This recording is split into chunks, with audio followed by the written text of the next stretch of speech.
was really weird because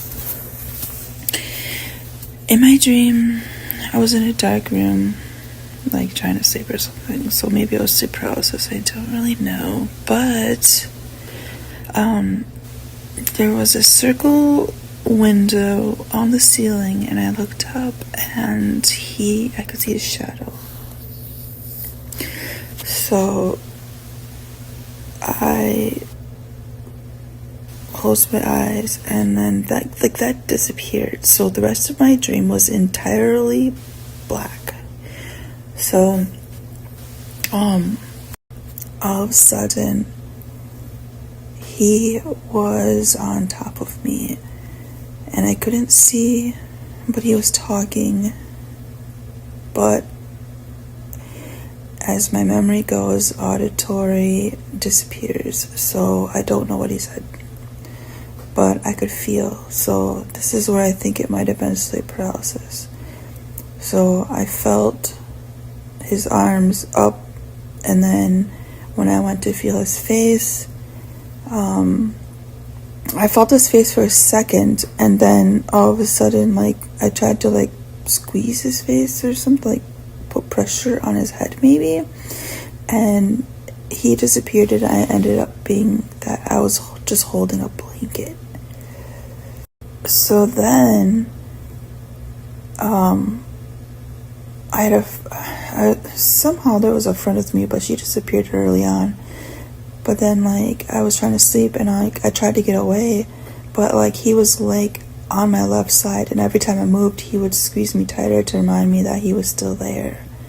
So I had to lay there a lot, and I was just like trying to think like how to get away, or like thinking about it, and I would move on purpose just to see if he was still there.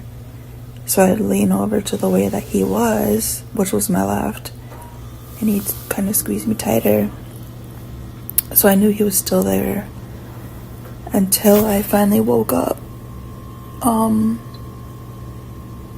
And I think I only dreamed of this because I was telling Riley about the Hat Man and Benadryl, and I had her Google it, and we were discussing that. So I think this is like really random because I haven't dreamt of the Hat Man, but like also I told my psychiatrist, and I told her about when I got off my SSRIs and my clozapam in 2018. I cold turkey everything, and I went through brain seizures, and I went through seeing shadow people, I went through psychosis, and I went through demons crawling up my body and everything until my brain straightened itself up.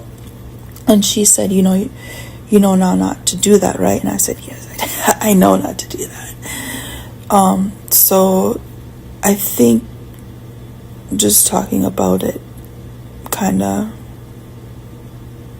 made me like dream about it.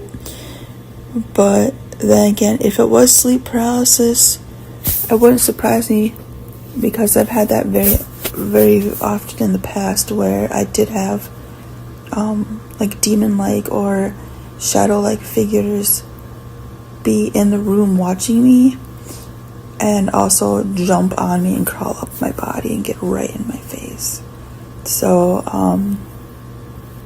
this didn't feel like a sleep paralysis issue. However, I don't feel in my dreams, and this one I did, so I don't know.